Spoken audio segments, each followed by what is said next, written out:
Old age की तरफ सबको आगे बढ़ना है और इसी कार्यक्रम को लेकर हम आपके साथ आज जो है सारी जानकारियां साझा करने जा रहे हैं।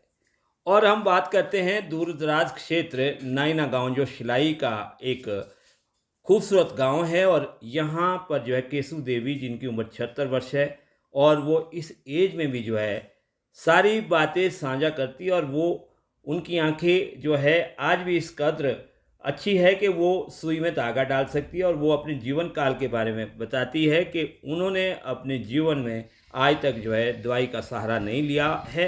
उसका कारण वो बताती है कि उनका जो है जीवन काल में अपनी खेती बाड़ी से जो सारी चीज़ें ग्रहण की, और जो उनका भोजन रहा वो सारा जो है उनका अपने ही ज़िम्मेदारी से जो पैदावार होती थी उसी का जो है उन्होंने सेवन किया है। यही कारण एक स्वास्थ्य को ठीक रखने का भी बताया।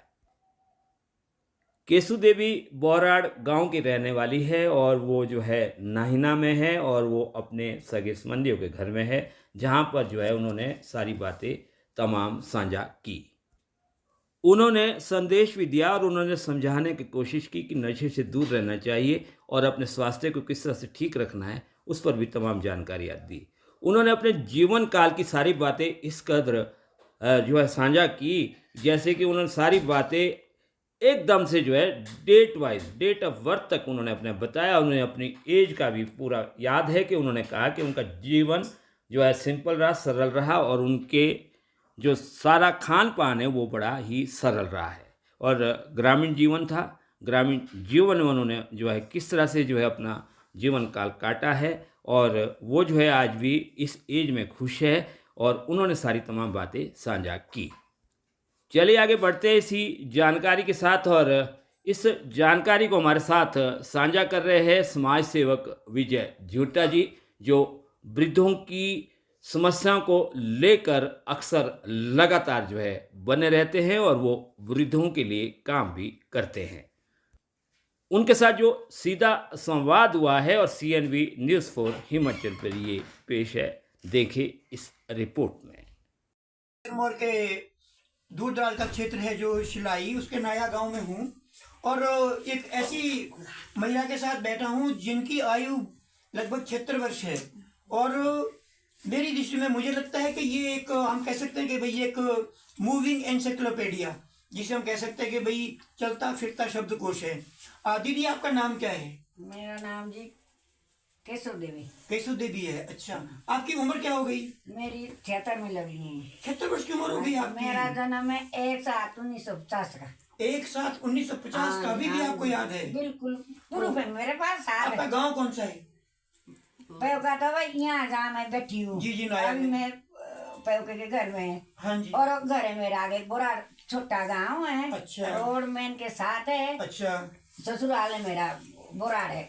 यहाँ अच्छा दीदी, शिक्षा क्या हुई आपकी? कहाँ तक पढ़ा है आपने? मैंने स्कूल का तो देखा दरवाजा।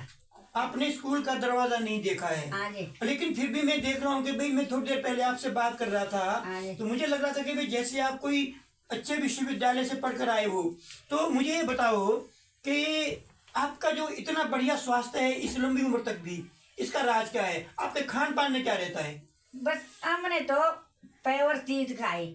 उस टाइम ना तो खाद होती थी हमारे समय में। अच्छा। ना दवाइयाँ होती थी। अच्छा। घर का सब्जी भी, दाल भी। हम जमींदार आदमी है, हमारा यहाँ सब कुछ सब्जी भी होती, दाल भी होती, हमने वही खाया। आपका कहने का मतलब है कि भाई आज जो लोग, हम लोग जो इतना जो बाजार की सारी सब्जियां वो सारे केमिकल फर्टिलाइजर वाली और पेस्टिसाइड वाली यूज करते हैं, मुझे लगता है कि वो भी आज जो लोगों का स्वास्थ्य ज्यादा खराब हो रहा है वो भी एक कारण है। और आपने पूरा अपने घर का जो उगाया हुआ है खेती का वही अनाज यूज किया। और मैं देख रहा हूँ कि 76 वर्ष की आयु में भी, और ये नवंबर का महीना है, आप केवल एक पतला कमीज, और आपने कहा कि भाई वास्कट भी आपने उसके बाद पहना जब आपके मेरा पति की डेथ हुई। हाँ जी। हाँ, तो वो ये भी मेरे को पूरा डाटा 24 जनवरी को और 2015 को उनकी अच्छा। डेथ हुई है। अभी भी अच्छा। पूरा डाटा मेरे पास, अपने परिवार का, अपने बच्चे का भी, तकरीबन जितने बुराड़ के बच्चे भी, वो भी मेरे पास डाटा जैसा। अच्छा दीदी, एक बात और भी है कि आप जो आज की जो युवा पीढ़ी है ना, हाँ जी, है ना, हाँ जी। जिनमें तरह तरह के नशे हो रहे हैं और तरह तरह की गंदी आदतें हो रही है, आप उनके लिए क्या कहना चाहेंगे?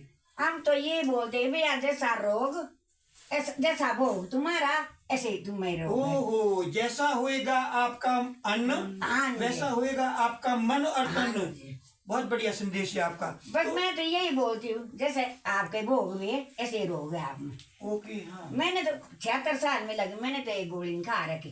3 अच्छा। बच्चे मेरे पास, ऑपरेशन मेरा नहीं। रिकॉर्ड देखा मैंने यहाँ भी और ससुराल में, सभी के पैर चिरे हुए। अच्छा दीदी, मैं देख रहा हूँ कि भाई अभी तक भी जो आपकी जो आंखें हैं वो बिल्कुल ठीक है। बिल्कुल, मैं तो अभी दे दो सुई यहीं, अभी लगा दूंगी धागा। हाँ दादा। ओ माय गॉड, जबकि हम देखते हैं कि भाई 22-23 साल की उम्र के लोगों को भी आज जो है वो अगर सुई में धागा डालना हो तो किसी की सहायता लेनी पड़ती है।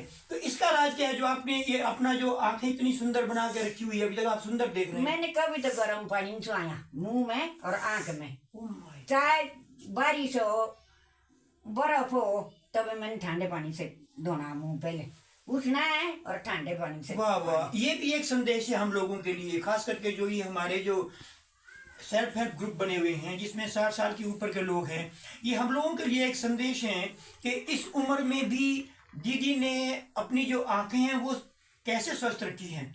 ये सुबह उठते होंगे और उठने के पश्चात जो है आप पहले चाय भी नहीं पीती होंगे, पहले आप अपना मुंह ठंडे पानी से धो लेते होंगे। कहते भी हैं कि भाई जब हमारी आंखों में ठंडा पानी जब जाएगा ना, अगर कोई ऐसा मटेरियल हमारी आंख में है जो आंख को खराब करता है तो धुल जाता है। ये भी एक संदेश है आपको लोगों के लिए कि अगर हमने अपनी आंखों को स्वस्थ रखना है तो हमें सुबह उठ करके पहले ठंडे पानी से अपनी आंखों को धोना चाहिए।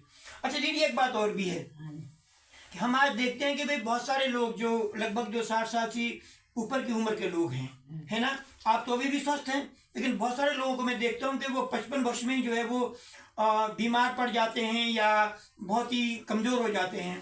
तो कई बार हम देखते हैं कि भाई आदमी टॉयलेट में जाता है, फिसल जाता है और गिर जाता है।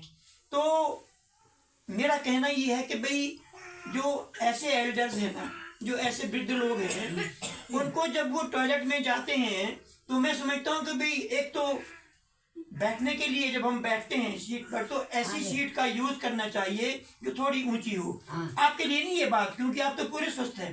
ना ना ना, ये बात उन लोगों के लिए है, ये बात उन लोगों के लिए है जो लोग फिजिकली थोड़े फीबल है, कमजोर है जो।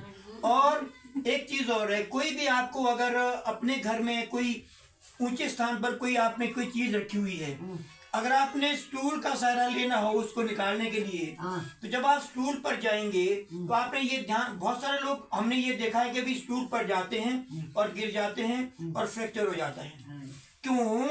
क्योंकि 60 वर्ष की उम्र के बाद, लगभग 55 साल की उम्र के बाद क्या होता है कि आदमी की बॉडी में कैल्शियम की कमी हो जाती है। और कैल्शियम की कमी से क्या होता है कि भाई एक रोग होता है जिसको कहते हैं ऑस्टियोपोरोसिस, है ना। उसमें क्या होता है कि उसमें हड्डियां कमजोर पड़ जाती है। आपने सुबह मुझे बातचीत में कहा था कि भाई कैल्शियम की कमी को पूरा करने के लिए आपने क्या खाया था?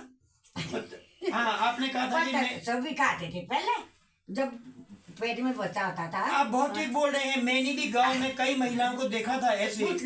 हाँ बिल्कुल, मैंने देखा था कई महिलाओं को। जब मैं थोड़ा बड़ा हुआ तो मैं देखा करता था कि भाई बहुत सारी महिलाएं जो है, खासकर जो प्रेग्नेंट है, वो लोग क्या करते थे कि वो कोई मैं शाकरे बोलूं ने, कोई शाकरे खा रहे होते थे। तो वो कारण क्या था? कारण ये था कि भाई उस काल में जब प्रेगनेंसी हो, उस काल में क्या होता है कि भाई बॉडी में कैल्शियम की डेफिशिएंसी हो जाती है। तो कैल्शियम की डेफिशिएंसी होने के कारण जो फिर वो उसको खाने की वो पड़ती है लाल समन में ना, तब वो खाते थे। तो आपने कैल्शियम की कमी को पूरा किया वो छोटे छोटे कंकड़ खा करके। ये भी एक संदेश है कि भाई आपने पत्थर खाए लेकिन फिर भी आपके शरीर में कोई रोग नहीं है।